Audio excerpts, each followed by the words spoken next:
19 people were executed in Salem, Massachusetts in the summer and autumn of 1692. 14 women. 5 men. Hanged on a hill called Proctor's Ledge, a name most people do not know because for 300 years the exact location was disputed. One man was pressed to death beneath heavy stones over the course of 2 days because he refused to enter a plea. His name was Giles Corey. He was 80 years old. More than 200 people were accused. Several died in the jails while awaiting trial. The youngest accused was 4 years old. All of this began with 8 girls, and a question that historians, biologists, and theologians have been arguing about for 330 years. What was actually wrong with them? In January of 1692, Betty Paris was 9 years old. The daughter of Samuel Paris, the minister of Salem Village, she began to exhibit symptoms that no one in the community had seen before. Convulsions, contortions of the body that witnesses described as unnatural, beyond what a child's limbs should be capable of producing. Sensations of biting and pinching on the skin with no visible cause. Visions, a choking sensation, periods of apparent unconsciousness followed by screaming. Other girls in the village began to show the same symptoms within weeks. Abigail Williams, Ann Putnam, Elizabeth Hubbard, Mary Walcott. The local physician, William Griggs, examined the girls and reached a conclusion. He could find no physical cause. His diagnosis was the evil hand. In the medical understanding of 1692, this was not a supernatural retreat from a scientific problem. It was a legitimate diagnostic category. Illness caused by malevolent spiritual agency. The girls were asked who was afflicting them, and the trials began. The first 3 people accused were selected from the margins of the community. Tituba, an enslaved woman from Barbados working in the Paris household. Sarah Good, a homeless beggar known for her aggressive manner toward those who refused her charity. Sarah Osborne, an elderly woman who had not attended church in over a year and was involved in a property dispute with the Putnam family. In retrospect, the selection is legible.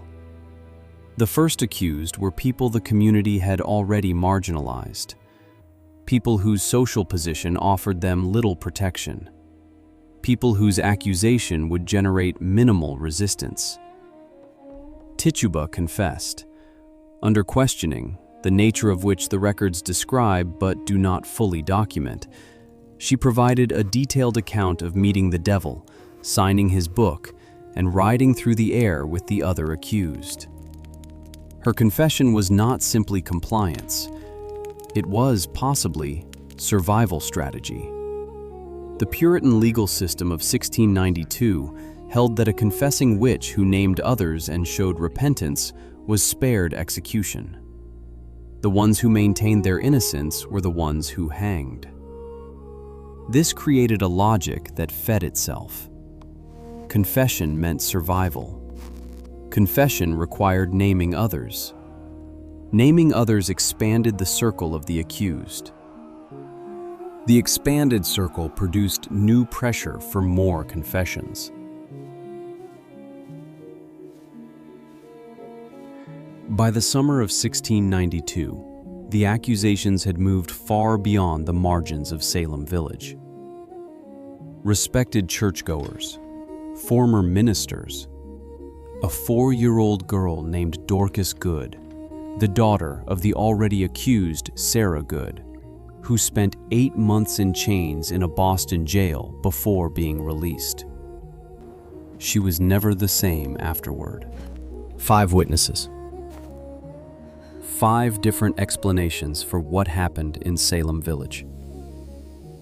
None of them complete. All of them partially supported by evidence. Witness 1. The community. Salem Village in 1692 was a community under pressure that most modern accounts underestimate.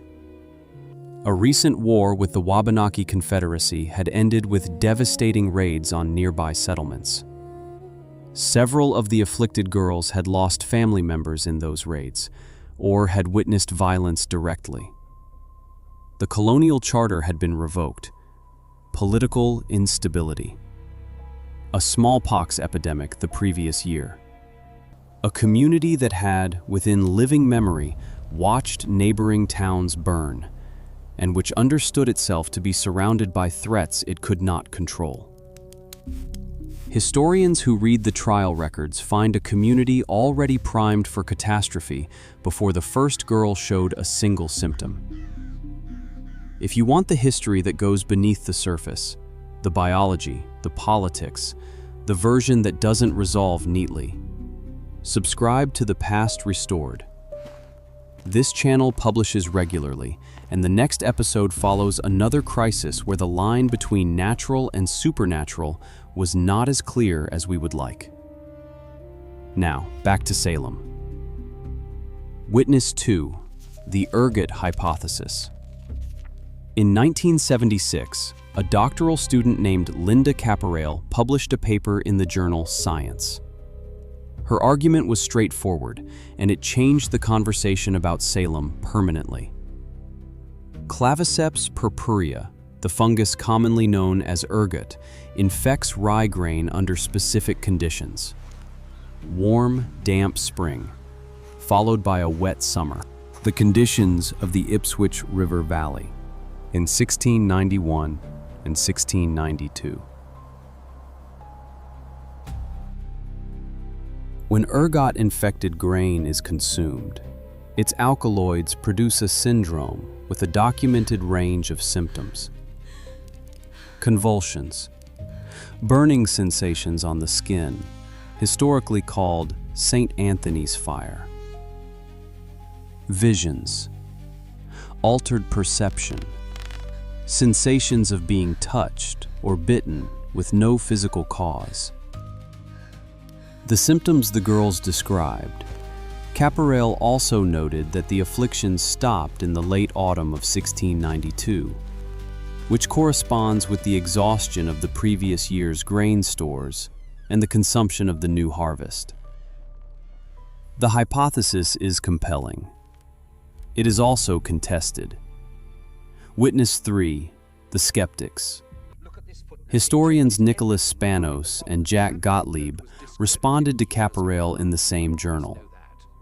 Their objections were specific. Ergot poisoning typically affects all members of a household equally, because all members eat from the same grain supply.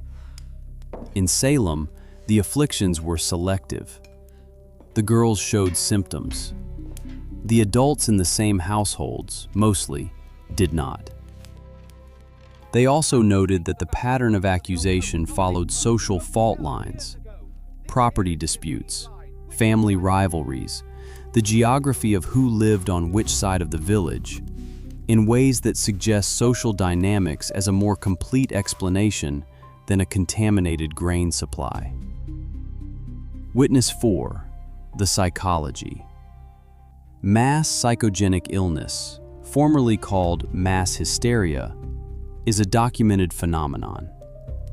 It occurs in groups under stress, typically beginning with one individual whose symptoms are observed and unconsciously replicated by others in the same social environment. It disproportionately affects younger people. It is triggered and amplified by social reinforcement. The more serious the community treats the symptoms, the more severe the symptoms become. Every condition associated with the afflicted girls has documented parallels in 20th and 21st century cases of mass psychogenic illness. Outbreaks in schools, factories, communities under stress, with no external biological cause identified. This explanation accounts for the selectivity that Ergot cannot explain. It accounts for the escalation as the trials drew more community attention.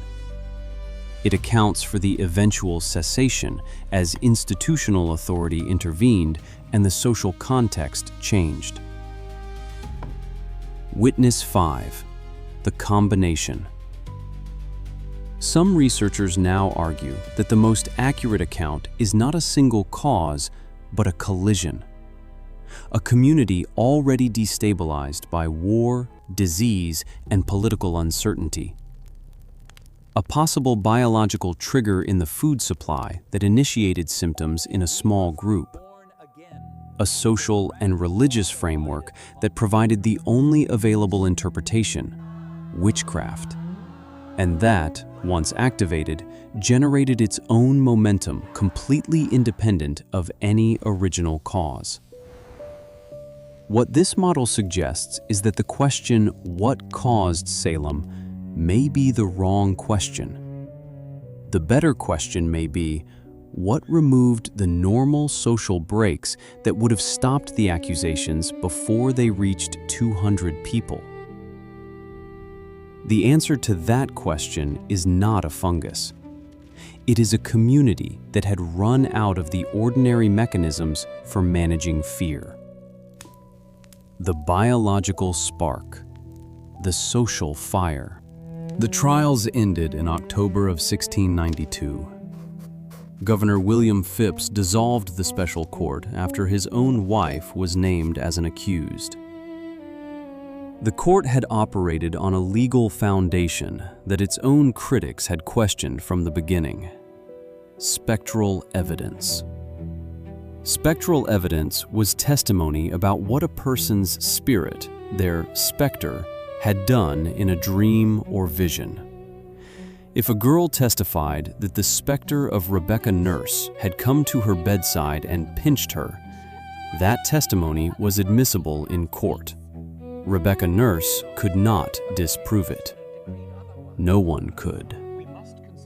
Several prominent Puritan ministers, including Increase Mather, one of the most respected theologians in Massachusetts, had argued against spectral evidence from the early months of the crisis. His objection was theological, not skeptical. The devil, he argued, was capable of assuming the shape of an innocent person. A specter that looked like your neighbor was not proof that your neighbor was guilty. His arguments were ignored until the accusations reached people the community could not afford to lose.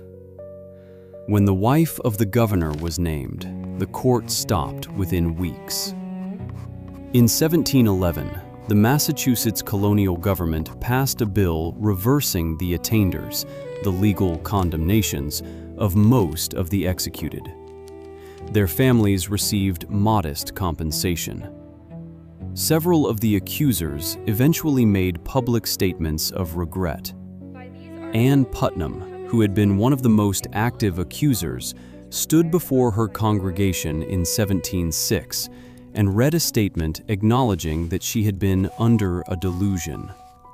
She was 14 years old when the accusations began. The last formal apology from the state of Massachusetts came in 2001. 309 years after Giles Corey refused to enter a plea and asked for more weight. The primary sources for this episode include the original trial records of the Court of Oyer and Terminer, digitized and available through the University of Virginia's Salem Witch Trials documentary archive. The Ergot Hypothesis is from Linda Caporale's paper, Ergotism, The Satan Loosed in Salem, published in Science in 1976. The rebuttal from Spanos and Gottlieb appeared in the same journal the following year. The mass psychogenic illness literature is extensive. A useful recent overview is Bartholomew and Wesley's Protean Nature of Mass Sociogenic Illness, published in the British Journal of Psychiatry. A note on what this episode cannot resolve. The honest answer to the question of what was wrong with the girls of Salem is that we do not know. We have hypotheses. We have evidence that partially supports each one. We have evidence that partially undermines each one. What we can say with certainty is that 19 people were executed. That the community that executed them believed it was doing the right thing. And that the gap between what they believed and what was actually happening was the distance between a sick child and a scaffold on a hill. What do you think happened in Salem? Ergot, mass hysteria, social collapse, something else entirely. The comments on this channel tend to go somewhere interesting on this one. If you haven't subscribed yet, this is what we do here. See you in the next archive.